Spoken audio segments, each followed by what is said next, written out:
Awesome. Hey, everybody. It's Ingrid Owens here, business coach and marketing strategist for creatives and online people who are trying to grow their business online, coaches, service providers, the whole lot. So very welcome here today to another Biz Talk Tuesday. If you're here, say hey, let me know that you can see me and hear me okay, and that I'm not talking to myself. I haven't checked it in the group. So if you're watching me from there, let me know where you're at. Hey Linda, good morning. Lovely to see you this morning. So it's been a wee while since I've been on here, and I want to first apologize for that, but sort of kind of apologize for that because it's been summer, y'all, and I've been trying to get my kids back to school and get back into a new routine. And of course, this is part of the reason why I have my own business, is that I can be flexible and I can kind of fit it in around my family. So I sort of apologize, and I sort of like, that's okay. That's kind of what I do. So that's not a big deal. And that's sort of a bit like what I want to talk about today. So the title of today's live is, what did I write it down as? Is it okay, or am I wrong if I don't want to make $1 bajillion from my business?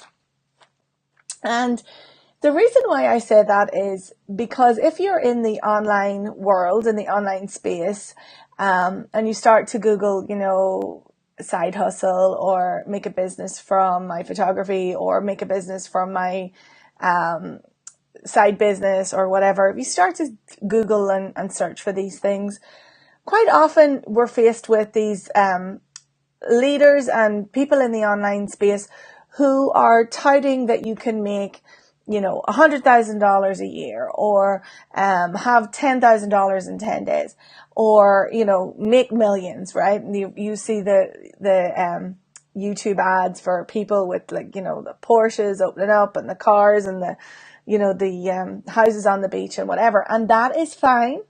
And I'm not saying that's not possible, because I know for a fact that it is. I do know some people who are really killing it and making a lot of money with their businesses. And there's nothing wrong with that. But what I want to do today is just talk to the people who don't necessarily want to make $1 bajillion, right? That's okay. It's okay if you don't want to make a fortune, because sometimes that's going to involve saying no to a lot of things that, that are a priority in your life right now. So take myself, for example. My priority is with my family. And the whole reason why I left my corporate job was, well, I actually wasn't even pregnant when I did that, but I knew that that's what I wanted. I wanted to start a family, and I wanted to have a business that would work around that, rather than me working for somebody else and I would have to fit my family and my value around their business, right? I wanted it to work around my business. So I really go and lead from a place of intentional business design, and creating a business that fits your family, your values, and your life.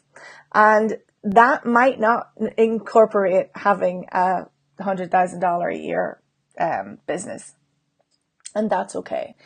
I work a lot with creatives who want to do photography as a side hustle. And maybe they're already got a regular jobby job, and they just want to do their photography on the side.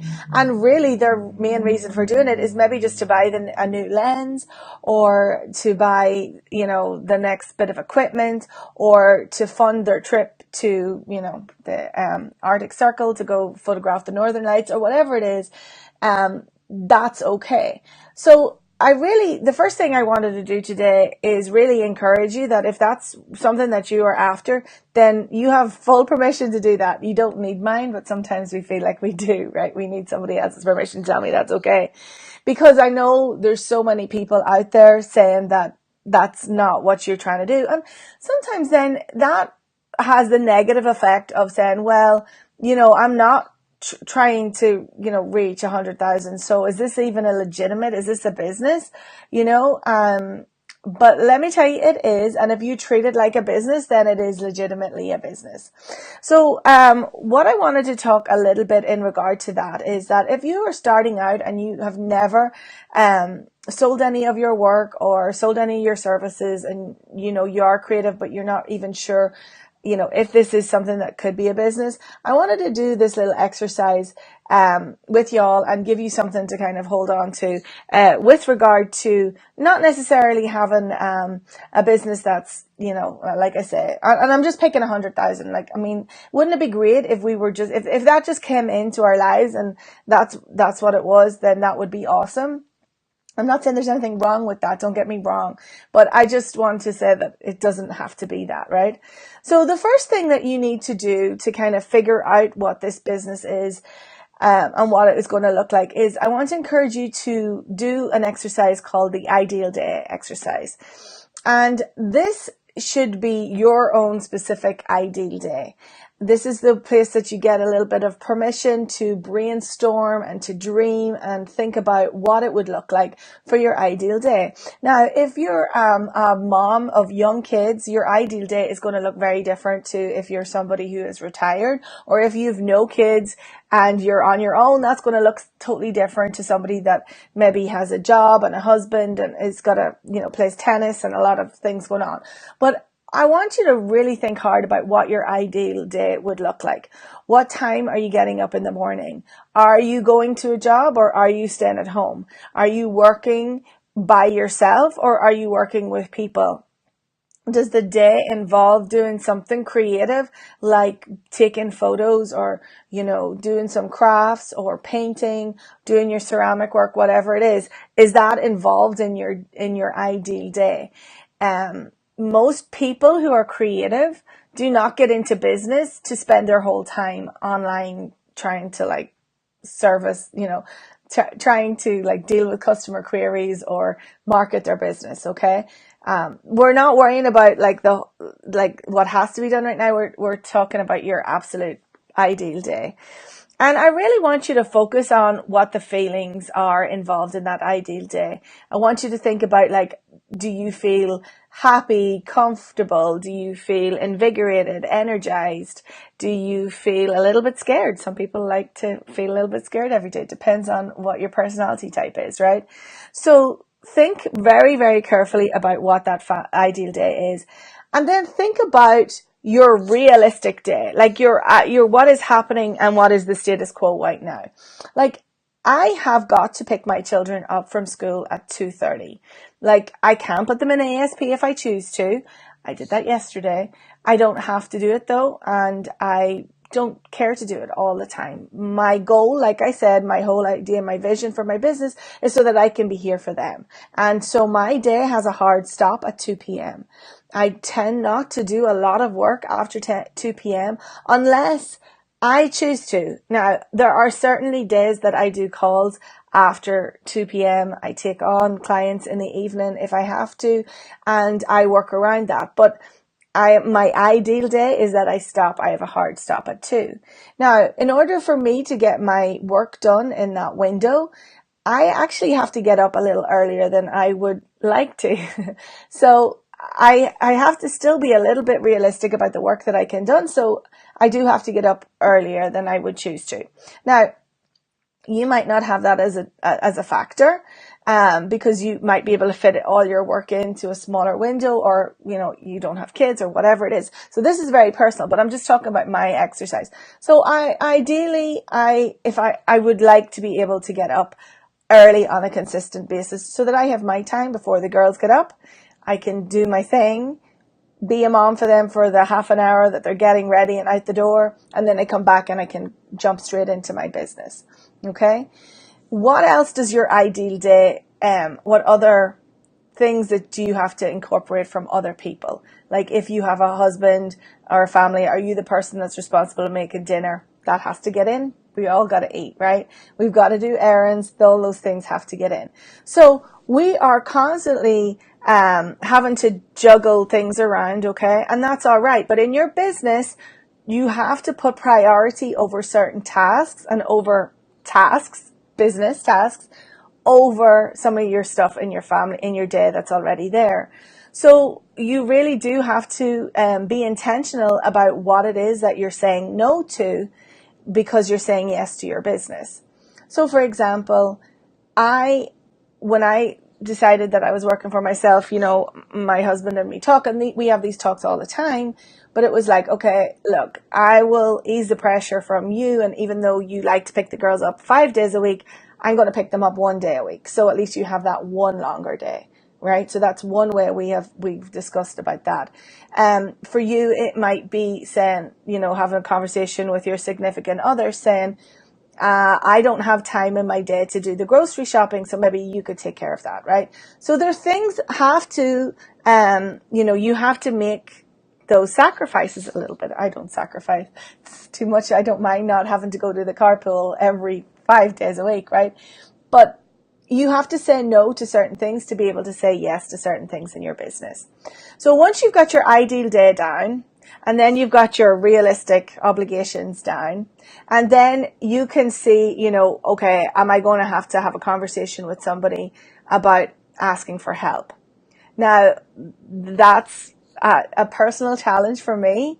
But like I say, I've had those conversations with my husband, but I have to keep asking all the time, right? Because the more I get into my business and the more it grows, the more time that I'm taking on doing different things. So I'm servicing clients a lot more, and marketing and stuff doesn't get done as much, but those are things that still have to get done. So then we look at those things in your business that have to get done and how you break up your day with that. And if you're spending, as a creative, if you're spending your entire day doing the creative thing, that's awesome. You have a hobby. If you are not actively promoting, selling, marketing your business, then you just have a hobby. And you'll end up being very sad about that because nobody is buying your stuff. And you'll start to think nobody's buying my stuff because my stuff's not good enough and I'm not good enough and all of those things. That is not true. The reality is if you're having a business, you have to have a portion of your day that is spent in marketing and sales. Otherwise, you won't have any customers. Now, it doesn't have to be a portion of your day. You can look at it as a weekly thing. Like I know some people that say I have like Monday's marketing day. Tuesday is for, doing my creative thing. Wednesday, I'm doing this thing. Friday, I'm doing accounts and whatever. Or if you're like me, you push the accounts off as far out as you can.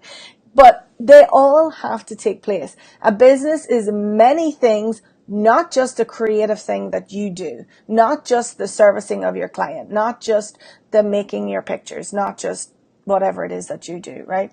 So you've got to be able to incorporate all of those things. Otherwise, you still really just have an expensive hobby. So think about the operations, think about the marketing, the sales, all of that sort of stuff. Don't get overwhelmed, but pencil in your day or in your week when you're going to do those activities and then do them. And then do them. A little planning in this respect goes a very long way.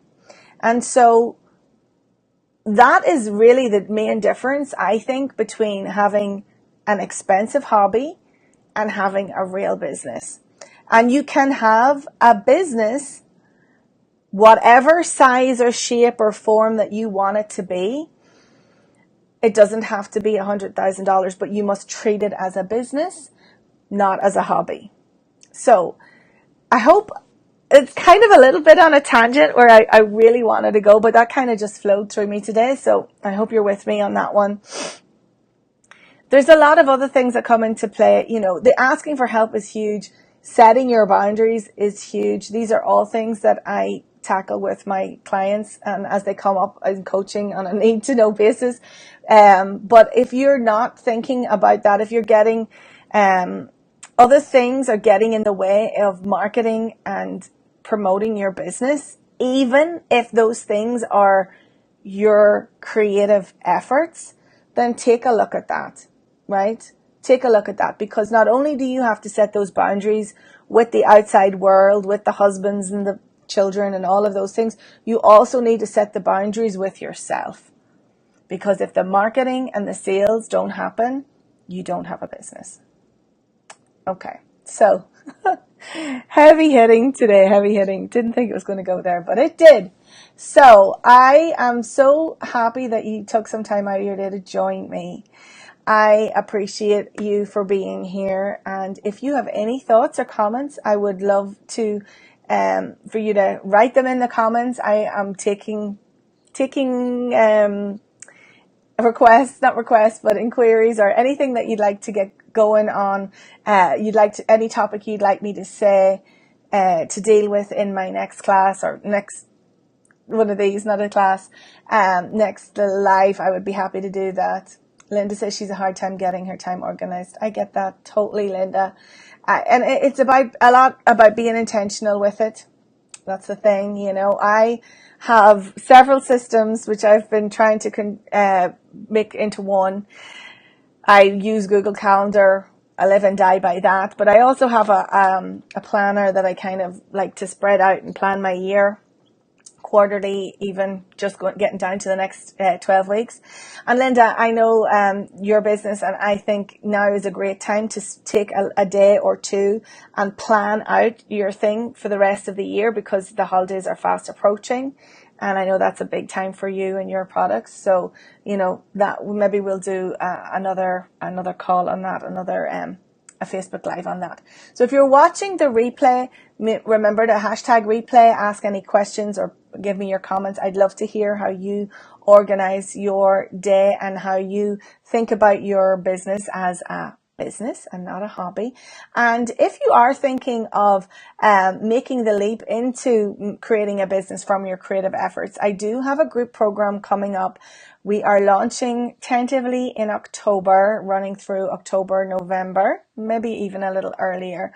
But if you are interested in that, I would love you to reach out to me and I can let you know more about it.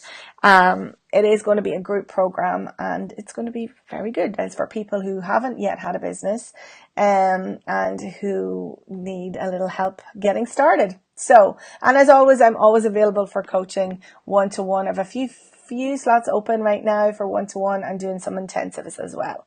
So, great day. Have a great day. Happy day. Have a great rest of your day. And I will see you next Tuesday.